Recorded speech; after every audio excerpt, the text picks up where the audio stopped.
Welcome, age of vintage society. Fredric March was an actor of sometimes astonishing versatility who played juvenile leads in the Broadway era of David Belasco and crusty old characters in the movies of the 1970s. Why was Fredric March constrained to make a public apology? Make sure to watch the video until the end and leave your thoughts in the comments. If you are new here, join our wonderful community by subscribing to the Age of Vintage channel. From banker to Hollywood actor with polished good looks. Fredric March, a tall, broad-shouldered man with a voice capable of booming with sonorous timbre, was rarely idle during most of his professional life. His most popular stage roles included appearances in The Skin of Our Teeth, The Autumn Garden, and A Bell for Adano, and his film roles included A Star is Born, The Adventures of Mark Twain, and Anthony Adverse. Fredric March was one of Hollywood's most celebrated actors of the 1930s and 1940s.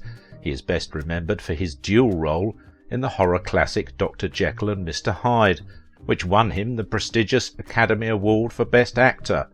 A renowned actor of the stage before venturing into films, he was also the recipient of 2 Tony Awards.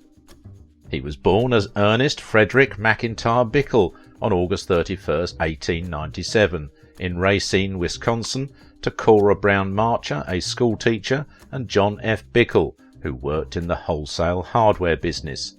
He later used a combination of his second name and his mother's maiden name to form a stage name, Fredric March. He graduated from Racine High School and served as a lieutenant in World War I. He worked as a bank teller during high school vacations and studied economics at the University of Wisconsin, and when he came to New York in 1919 after a year in the army, it was not to be an actor but a banker. This was in spite of the fact that he had always been interested in theatricals and had played leads on the university stage, had been a champion college debater, and had modest success as a part-time newspaper and magazine model. He had even quietly sent out resumes and photographs to agents and producers. Fortunately for the theatre, Mr. March had appendicitis shortly after his arrival here, and after an appendectomy he applied for a recuperation leave of absence from his trainee's job at the National City Bank. His thoughts had turned increasingly to acting as a career. His professional debut in 1920 came in Baltimore in Belasco's production of Deburau, in which he was also seen on Broadway for the first time soon afterward. In Denver in the summer of 1926, Mr. March joined a stock company whose leading lady was Florence Eldridge. While appearing together in Molnar's The Swan, they fell in love and were married in 1927 in Mexico. Their union, both personally and professionally, was to last for the rest of Mr. March's life. In the late 1920s, the moguls of Hollywood were struck by a crisis with the advent of sound in movies. Many of the dashingly handsome stars of the silent movie era possessed voices of startling squeakiness, nasalness or raspiness. Mr. March struck Hollywood as the answer to a prayer, for not only was he the possessor of a virile and handsome profile that could meet the most rigorous demands of the camera close-up, but he also had a rich, well-trained stage actor's voice. His movie career began in 1929 with a feature role in The Dummy. He was an instant success, and soon some of the top female stars were clamouring to have him in their pictures. In the 1930s, March appeared opposite Clara Bow, Ruth Chatterton, Claudette Colbert, Miriam Hopkins, and finally Greta Garbo in Anna Karenina. Usually he was seen in romantic comedy or adventure roles, but in 1932 he switched to the serious dual role in Dr. Jekyll and Mr. Hyde and won his first Oscar. At a peak in his movie popularity, Fredric March, much to the consternation of his film employers, returned to New York to appear opposite his wife in Your Obedient Husband, a 1938 vehicle based on Samuel Pepys' diary. The play failed so resoundingly that March, seldom without a sense of humour, felt constrained to make a public apology.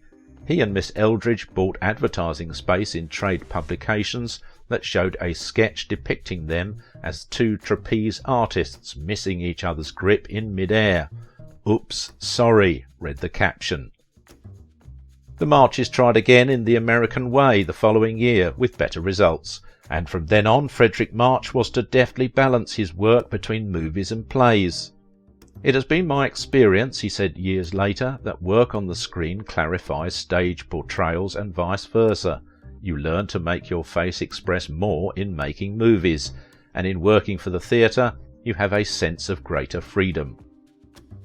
In 1960, when the Marches appeared as William Jennings Bryan and his wife in the movie version of Inherit the Wind about the Scopes monkey trial, Mr. March learned the whole script theatre style in advance before rehearsals, and although he was still a man of imposing good looks, he quite willingly submitted to make-up that gave him a bald pale. He believed in immersing himself in a role. He needed little training to adapt his skills to either medium, instinctively knowing if a gesture or facial expression was too broad for the screen or too subtle for the stage. March disdained the internal method approach to his craft. Upon accepting a script, he learned his lines quickly, so that he had time to absorb the nuances of each word. This cerebral approach occasionally resulted in stolid, emotionally unconvincing performances, especially during his younger years, when he was often cast in one-dimensional leading man roles, but it more often produced compelling, complex characterizations. A story concerning that major triumph illustrates how seriously Fredric March took acting, and the extent to which he would go to perfect his playing in an individual scene. In the now famous card scene, Fredric March, in the role modelled after O'Neill's own actor father, was called upon to play solitaire while delivering highly charged, emotional lines intended to prepare the character Tyrone's two sons for some grave news. A friend of March who was involved with the show recalled that during rehearsals the actor insisted on devoting an hour a day to that one scene so that he could practice it alone. He wanted to perfect his technique with the cards so he could concentrate on the timing of the lines, the friend recalled. Even when we'd take a break, he'd be working on the scene. That's the way we'd find him when we returned. The actor's preparation for the role was well rewarded. There were universal critical accolades, with Brooks Atkinson of the New York Times writing, "As the aging actor who stands at the head of the family, Fredric March gives a masterly performance that will stand as a milestone in the acting of an O'Neill play. This is a character portrait of grandeur." In his Hollywood heyday, Fredric March felt he was becoming typecast as a costume actor, and vowed that once his long-term contracts had run out, he would never sign another multiple-picture deal. That was in the 1940s. He was also intensely, sometimes foolishly, selective about the Broadway roles he would consider. For example, one script he was offered in the late 1940s was about a travelling salesman who was a loser, and March rejected it because he found it, on a cursory reading, too grim.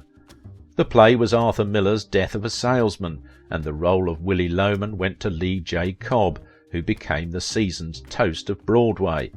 The play won both a New York Drama Critics Circle Award and a Pulitzer Prize in 1949. Fredric March later explained that he was making a film in Rome when he received the play script, and "I didn't have the time to read it properly. Boy, I sure blew that one." The producers of the movie version of the play gave him his second chance, and he won an Oscar nomination in 1951 for his film portrayal of Willie Loman. As gifted and versatile an actor as he was, he could move with facility from light comedy to melodrama to tragedy, and was as believable as a hero as he was in a character role. March somehow never got around to playing the classics. He never undertook a Shakespearean role. "I don't know why I haven't, I really don't. I should have done Romeo and then Hamlet. I should have done Macbeth."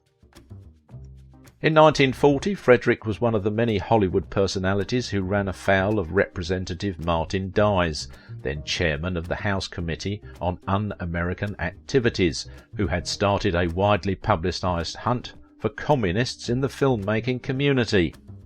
Mr. Dies denounced Hollywood as a whorebed of radicalism, which struck Fredric March as scattershot, unfair and ill-advised. He openly defended the film community and his having lent his name to pre-World War II liberal causes, and so incurred the wrath of Mr. Dies, who promised to take a searching look at March's own politics. The congressman later apologised to Fredric and placed him on a list of politically clean figures that included James Cagney, Humphrey Bogart and the writer Philip Doone. The Marches lived quietly, maintaining an apartment in New York and a 40-acre farm near New Milford, Connecticut. March loved the farm and liked to swing an axe to clear his land, but after illness beset him, he had to omit such activity. The couple sold the farm and moved into a Los Angeles condominium. Fredric March's first wife was Ellis Baker. He then married Florence Eldridge in 1927, and they were together for 46 years until his death on the 14th of April 1975. March and Eldridge adopted 2 children, Penelope and Anthony. His health began failing in the early 1970s. Fredric March underwent prostate surgery for the second time while filming The Iceman Cometh in 1973. By then the debilities of age had forced him to walk with the aid of a cane. Fredric March is also survived by his widow and 4 grandchildren. March was one of the most successful actors working in Hollywood during the 1930s and 1940s. Fredric March received his first Oscar nomination for Best Actor in 1930 when he starred in The Royal Family of Broadway. The appointment established him as one of Hollywood's leading men, and he continued acting throughout the 1930s and 1940s, including roles in Dr. Jekyll and Mr. Hyde, for which he won an Academy Award for Best Actor. If you liked this video, don't forget to give it a thumbs up, subscribe if you are new here, and if you want to support my work, please visit my Patreon page. Now it is your turn. What do you think about the life and legacy of Fredric March?